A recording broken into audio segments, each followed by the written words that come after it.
Oh, so we haven't been able to, or haven't just had a drone really come in for review in some time. So we were approached by Holy Stone and asked if we would take a look at their HS720G. Now this is their newest HS720 variant, as far as I can tell. And on their website here, HS720G, we will go through and take a look just to see what updates or changes this has to some of their previous ones. Then of course we'll take a look at the pricing on Amazon, see how it fares in that regards. We'll crack open the box to see what it comes with, and then last but not least we'll take it out for a fly.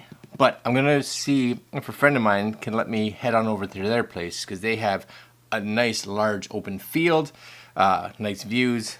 Could be kind of cool. All right, guys, so this is it. This is a 720G. Now, previously they had, as far as I can tell, other 720 models.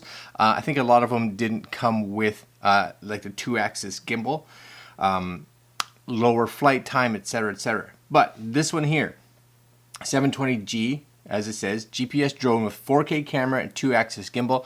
Now, 2-axis, of course, not 3-axis, but it does have electronic image stabilization built in, so it uses the gimbal for the main movements and then uses the EIS to help with that. So we'll see how good that is.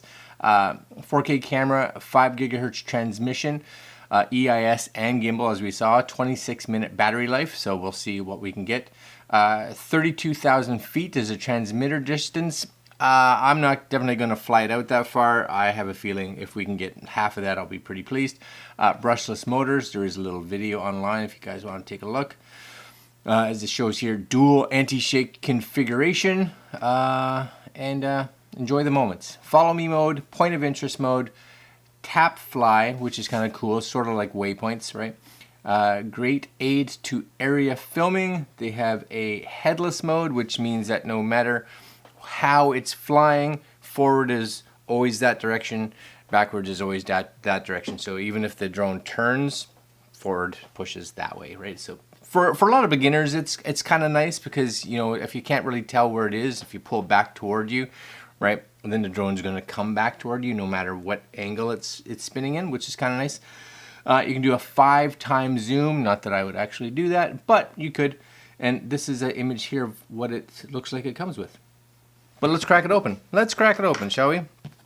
So this is the box. So HS720G, 2-axis gimbal. It's a good size box. You can see on the top here some additional information if you guys want to pause that and read it.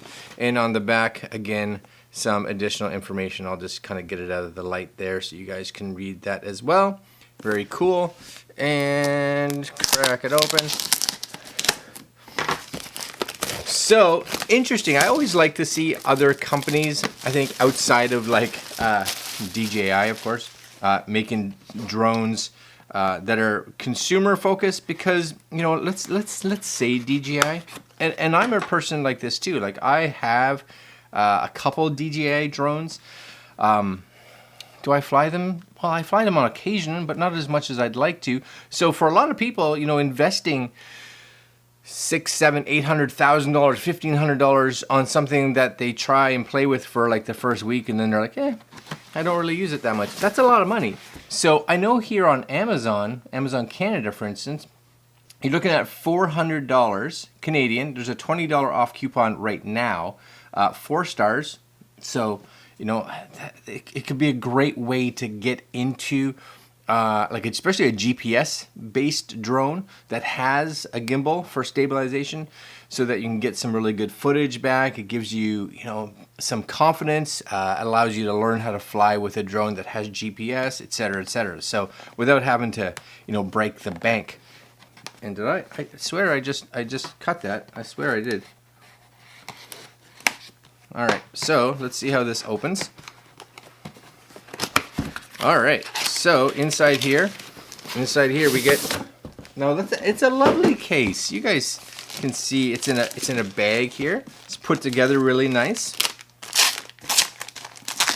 And if you guys don't care about the unboxing, just skip ahead. You can go see me fly it, because that'll be hopefully for me later on this afternoon. There it is. That's really nice. You guys can see it here. It's got a nice little handle on the side. Holy Stone. Very nice. Yeah, I like that a lot. That's all right. And then you crack it open. I don't really know, you know, if there's a top, bottom. It's opening this way. Here we go. Okay, so inside here, that's a nice size. Actually, you guys get an idea of the size versus my hand, right? So just move that into position right there. So that's it. Completely foldable. Of course, it's got a bunch of stickers on there that you should possibly read before you pull them off. There's all your props folding in. Very nice. And your battery. My guess is right there that you could remove. No, sorry, battery would be right there. This must be where the gimbal is. So if you peel that back, anything? Yeah, I think you can kind of see it in. This must be the protective case. So this must pop off somehow. I'll figure that out later. Don't need to see that. These are going to be the sensors for when it's landing, right? So it doesn't have any obstacle avoidance sensors on it. Be aware of that. But these are like the landing sensors, so that I can get an idea if it's close to the ground, etc., right? This is your controller. So that's a nice kind of controller. Reminds me very much of like the first generation like Mavic Mini controller. So same kind of concept up here. You're gonna have your extra buttons up at the top for high and low speed, I'm guessing, camera. These should rotate your gimbal, I would think. I don't know if this one moves. This one does. This one, if it does move, it's not moving. So I don't think it does. Sticks feel good, which is nice. You have a lock button. I don't know, maybe return to home button, I'm guessing. And this probably takeoff button. And then these fold out. These fold out. Yeah, these fold out like so. And then maybe again, maybe. I'm not too sure. I have to figure that out. But it's got a screen and everything, right? It's got a screen. That's handy. I like that. I'll have to charge all this up because I think, anything? Does it have any juice? Maybe, oh, does it need batteries? Yes, it does. So, needs AA batteries. I'm not sure I'm 100% of a fan with that. Now, controllers don't necessarily use a lot of power. So, if you were someone that was flying with this, I would make sure that you carry a separate pair of these in your bag here. So, also, these don't come off or anything, they're there. So I may even keep these so that you can just kind of have them there for protection when you're putting your controller back, right? Just kind of stick it in there and stick these on. So a little bit for damage, so you won't hopefully have any, I guess. And this would be some extra goodness. So this is going to be, looks like your USB to something, other cable. What is this? USB to USB-C and a screwdriver. So I'm guessing that would be for props if you needed to replace the props. This would be USB to, no, it would not. So just spill those out like I did. This is your spare props. There you go, spare props. I'll just end up putting those back in the box. Okay. Anything else? These looks like little tiny screws probably to go with the props. And last but not least, this little box here, my guess is the battery for the drone, right? So that USB, of course, is going to be for to charge the battery. So there's your battery. It's got a little piece of foam on it that you're going to want to take off. Just pull that off there. So there. And then on this side of the drone, you are going to get some manuals and stuff like that. But you guys may be able to see that it does have like a nice pocket here. This is where I would, this in here for me would be where I keep the manual, and I would actually keep like the USB. I'd keep the extra props, etc., etc. One battery. I'm not 100% sure if you can buy extra batteries directly from Holy Stone. I would hope so. It does look like you can buy props though, so it looks like you can get props. My hope would be that you should be able to get extra batteries down the road. If I can find them on Amazon, I'll leave links down below for you guys. If I can't, maybe you only get one battery. So that's everything. Nice little setup. I like the way it's packaged. We're gonna go outside now. Well, we're gonna go outside after I charge it, and we'll see how this thing flies.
Okay, so I've had a chance to go out and fly it. You've seen some footage of it. And the first thing that I want to say is that we'll kind of go over some, I guess, positives and negatives and things that I've learned over the 2 days that I've actually been flying it. First off, both days windy. I thought the first day was windy, but the second day really windy. So here's the first thing when you're flying this, and when you'll have to go through a like a calibration, and most drones do this where you actually have to spin it around 3 times, and you basically take it like this and you spin it like this 3 times, and then you have to tilt it camera up, and then you spin it 3 times, approximately 3 times. It'll actually come up and tell you when it's done. Cool. I did it the first time, and the drone really had a fair bit of float to it. I'll actually put some footage up here, a fair bit of float. So even when you didn't touch the sticks at all, she would really kind of just be like, all like, in a fair big circle. And I was like, oh, well, I'm not too sure. And then I was looking at how many GPS satellites it had kind of hooked into. And on average, I was somewhere between 14 and 16 almost all the time. So the thing, and I ended up like recalibrating it. So I ended up going online just to watch some other reviews, just to see what some people were saying. And someone had said that if you turn off your cellular, it helped. So I turned off my cellular, and it helped, because one of the other issues that I had was that the controller and the drone were connected, but the app and the controller, I think, were disconnecting, because I'd get a disconnect on the app screen. So just kind of be aware. You try it with the cellular on, but if that has issues or is giving you issues, then what I would do is turn the cellular off, and that seemed to help. At least it did for me. After that, it actually flew a bit better. It still has a bit of a float.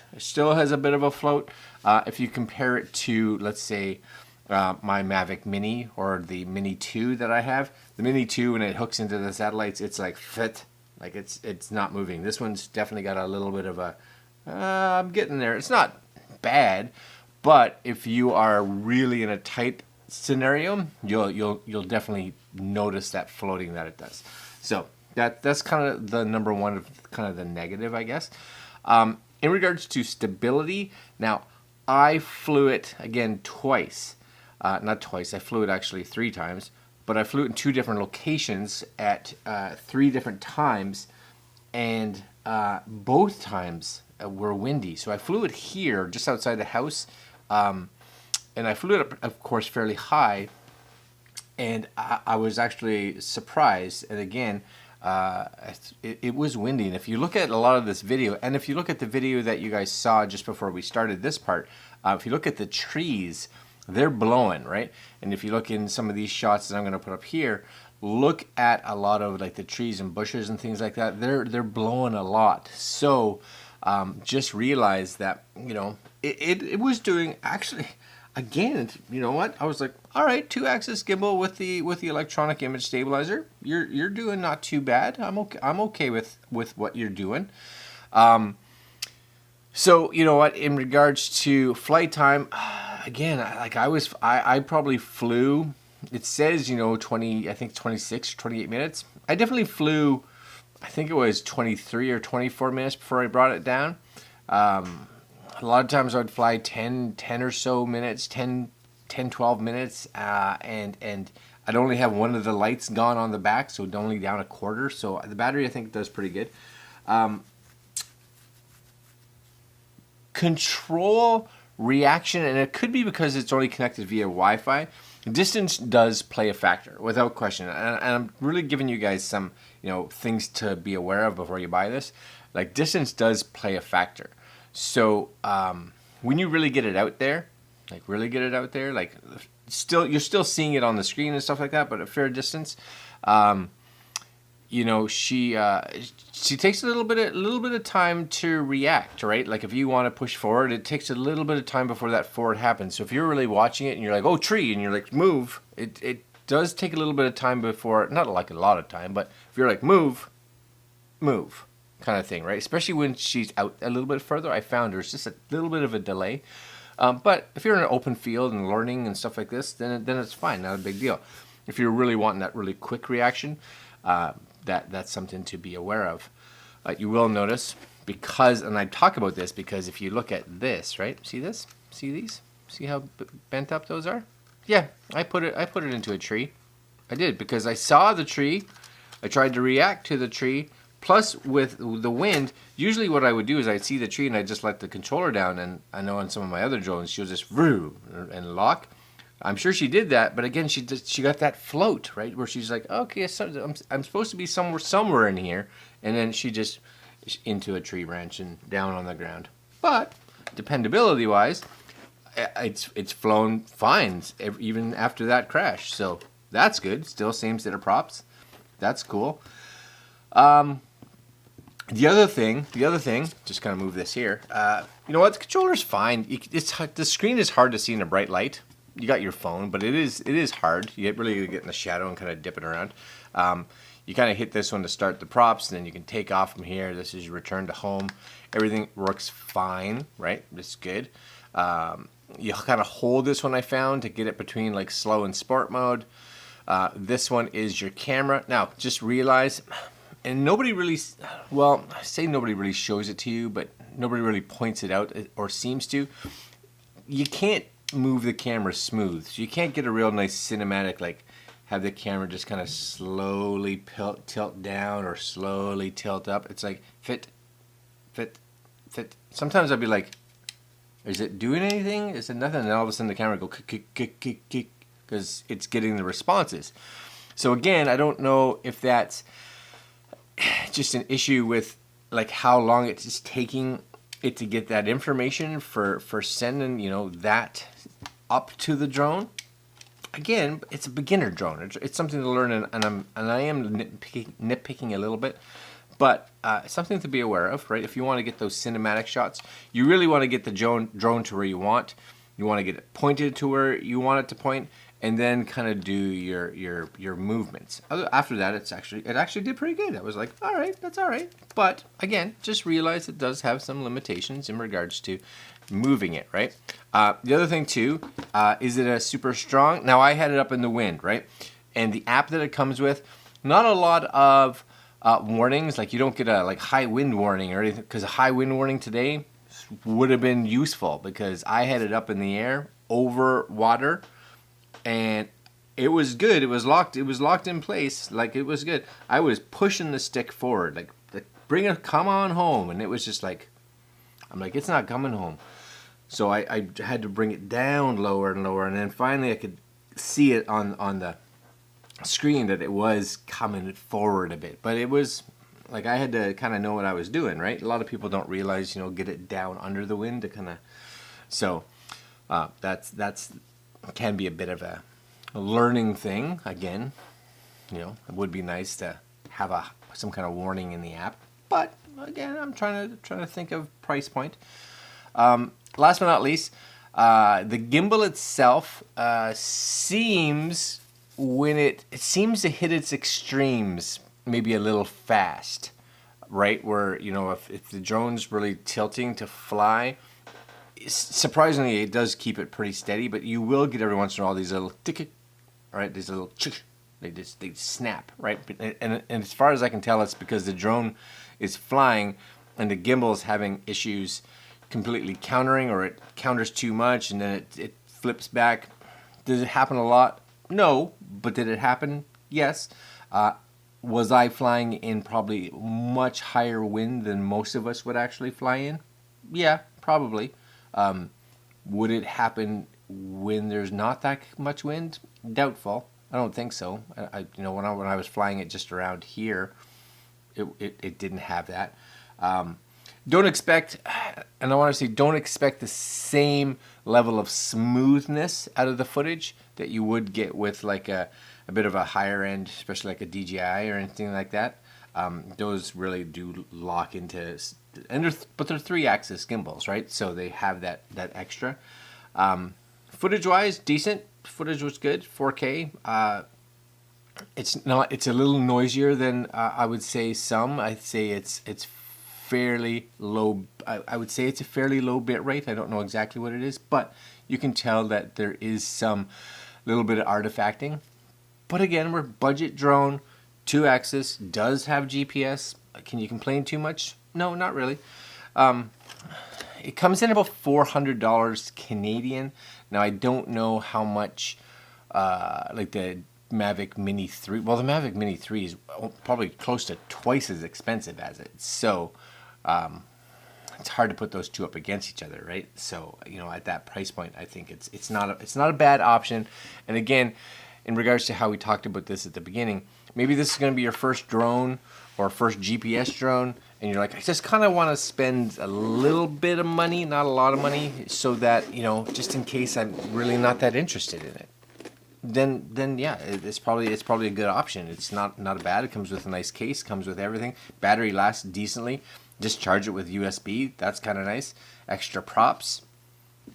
Footage is decent, right? I'd love to see the camera a little wider, but other than that, it's good. It's all right. It's a fair option at the price. Fair option at its price.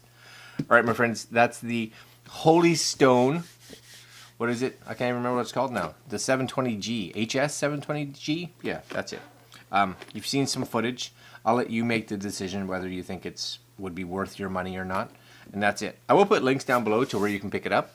And if you do, happy flying. If you choose something else, cool. Let me know what you fly right now, or what you actually think you would like to fly. All right, guys. Like, comment, share, subscribe, hit the notification bell, and we'll see you guys tomorrow. Later.